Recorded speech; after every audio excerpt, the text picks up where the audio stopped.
சுட சுட சாப்பிட்டோம்னா அவ்வளோ யம்மியாக இருக்கும். கூடவே பாருங்கள், நல்லா கறி லீவ்ஸ் மட்டும் நம்ம இப்போ பிச்சு இதில் போட்டுடலாம். ஹலோ ஃப்ரெண்ட்ஸ், நான் ஆனந்தி பிரேம். எல்லோரும் எப்படி இருக்கீங்க? இன்றைக்கி ரெசிபி பார்த்தீங்கன்னா பெப்பர் மட்டன் ஃப்ரை. இது பார்த்தீங்கன்னா மட்டன் சுக்கா அப்படின்னு கூட சொல்லுவாங்க இந்த ரெசிபி பார்த்தீங்கன்னா ரைஸ் கூட, அப்புறமா சப்பாத்தி கூட, எல்லாத்து கூடவுமே ரொம்ப நல்லாயிருக்கும். இது செமி கிரேவிலையும் நம்ம எடுத்துக்கலாம், இல்லை ட்ரையாகவும் நம்ம பண்ணி சாப்பிட்லாம். இந்த ரெசிபி எப்படி பண்ணலாம் அப்படிங்கிறத நம்ம பார்க்கலாம் வாங்க. மட்டன் பெப்பர் ஃப்ரை எப்படி பண்ணுறதுன்னு பார்க்கலாம். இது வந்து ரொம்ப யம்மியாக இருக்கும். இந்த ரெசிபிக்கு பார்த்தீங்கன்னா நான் வந்து ஒரு 1/4 kg 250 grams தான் வந்துட்டு மட்டன் வாங்கியிருக்கேன். இப்போ வந்து இதை வந்து நம்ம வேக வச்சு எடுத்துகிட்டு வரணும். இது குக்கர் தான். நம்ம குக்கரில் தான் ஒரு 4-5 விசில் விட்டு தான் எடுக்கணும். ஸோ இதில் பார்த்தீங்கன்னா நல்லெண்ணெயில் தான் நம்ம இது பண்ணணும். இதுக்கு பார்த்தீங்கன்னா நான் வந்து ஒரு 2 டேபிள் ஸ்பூன் அளவுக்கு நல்லெண்ணெய் போட்டிருக்கேன். இது நல்லெண்ணெயில் செஞ்சால் ரொம்ப யம்மியாக இருக்கும். இது போட்டாச்சு, எண்ணெய் போட்டாச்சு. இப்போ பார்த்தீங்கன்னா இதில் ஒரே 1 டீஸ்பூன் அளவுக்கு ஜிஞ்சர் கார்லிக் பேஸ்ட் போட்டுக்கலாம். அதுக்கப்புறமா கழுவி வச்ச இந்த மட்டன் துண்டுகளையும் இதில் சேர்த்திக்கலாம்.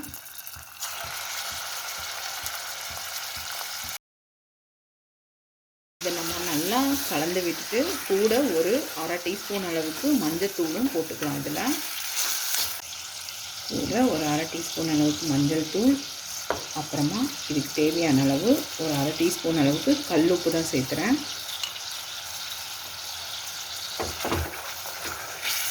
இது நல்லா கலந்து விட்டுடலாம். கூட பார்த்தீங்கன்னா ஒரு 1/2 டீஸ்பூன் அளவுக்கு மிளகாத்தூள் ஆட் பண்ணிக்கலாம்.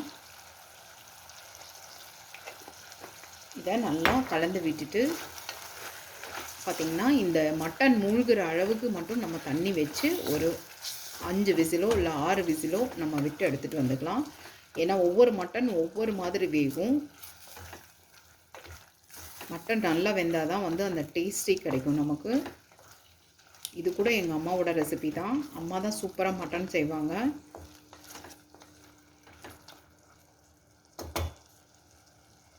இப்போ பார்த்திங்கன்னா நம்ம இது மூழ்கிற அளவுக்கு நான் ஒரே ஒரு இந்த மாதிரி ஒரு குட்டி கிளாஸ் அளவுக்கு தான் ஊற்றிருக்கேன் தண்ணி.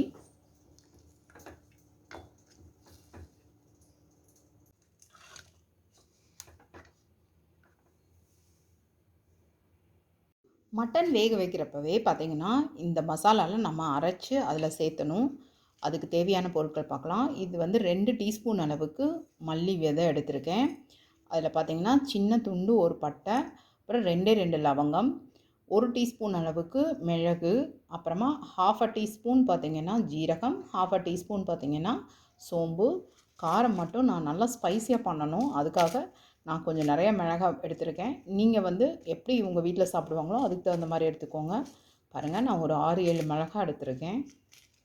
இப்போ இதெல்லாம் நம்ம ஃப்ரை பண்ணி அரைச்சி எடுத்துகிட்டு வந்துடலாம். இதில் பார்த்திங்கன்னா நம்ம எல்லாத்தையும் போட்டுடலாம், ஃப்ரை பண்ணி எடுத்துகிட்டு வந்துடலாம். இதெல்லாம்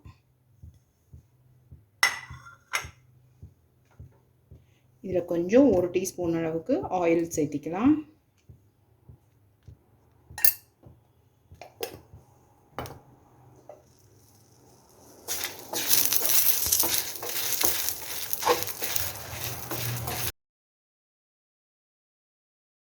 பாருங்கள், நல்லா ஃப்ரை ஆகிடுச்சு. இதை வந்து நம்ம வேறு பிளேட்டுக்கு நம்ம ட்ரான்ஸ்ஃபர் பண்ணிக்கலாம். இதிலே வச்சோம்னா கரிஞ்சு போயிடும். அதனால் வேறு பிளேட்டுக்கு ட்ரான்ஸ்ஃபர் பண்ணிக்கலாம்.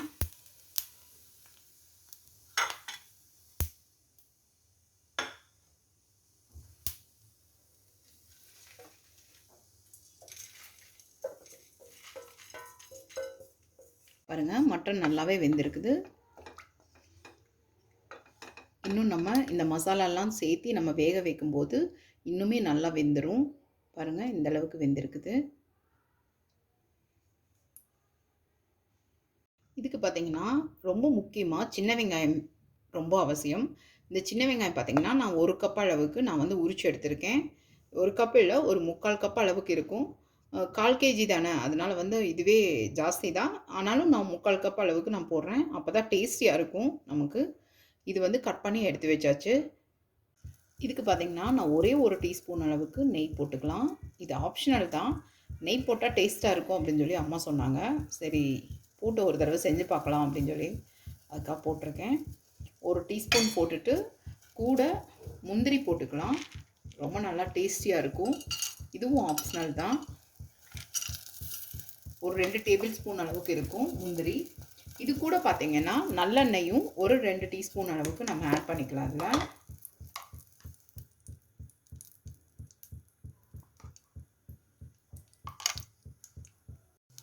இந்த முந்திரி நல்லா வந்து ப்ரௌன் ஷேட் ஆகிற வரைக்கும் நம்ம வறுத்து கொடுத்துடலாம். அதில்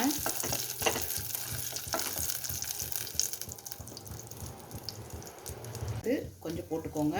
இது கறி லீவ்ஸ் ரொம்ப இம்பார்ட்டன்ட். அப்போ தான் நல்லா டேஸ்டியாக இருக்கும் இந்த மட்டன் சுக்கா. இந்த டைமில் நம்ம கழுவி கட் பண்ணி வச்சுருக்க சின்ன வெங்காயம் போட்டுக்கலாம்.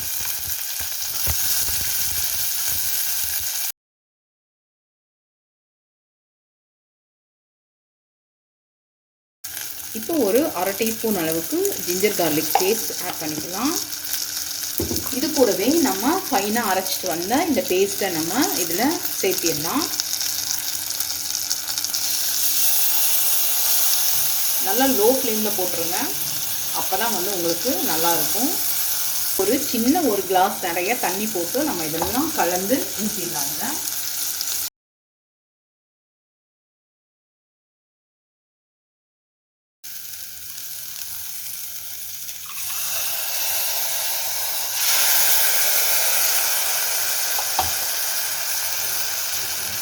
இன்னும் ஒரு அரை கிளாஸ் அளவுக்கும் தண்ணி சேர்த்துக்கலாம்.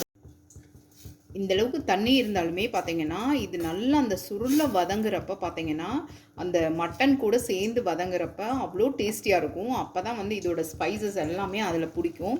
இந்த டைமில் பார்த்தீங்கன்னா நம்ம வேக வச்சு எடுத்த இந்த மட்டன் பீசஸும் நம்ம இதில் ஆட் பண்ணிக்கலாம்.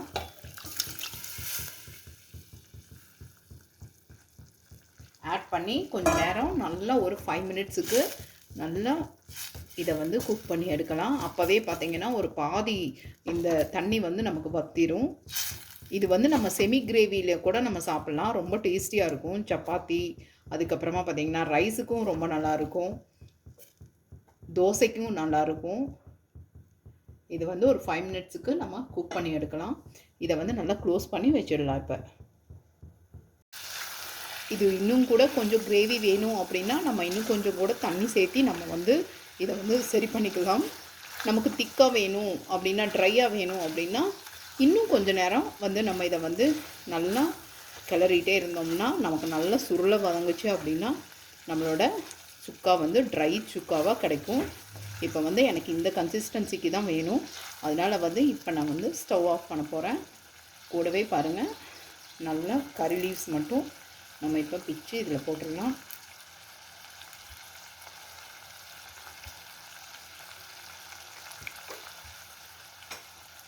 நம்ம சுவையான சூப்பரான யம்மியான பெப்பர் மட்டன் ஃப்ரை ரெடி ஆகிடுச்சு. உப்பு காரம் எல்லாம் பர்ஃபெக்டாக இருக்குது. இதை நம்ம வந்து சர்வ் பண்ணலாம். நல்லா சுட சுட சாப்பிட்டோம்னா அவ்வளோ யம்மியாக இருக்கும்.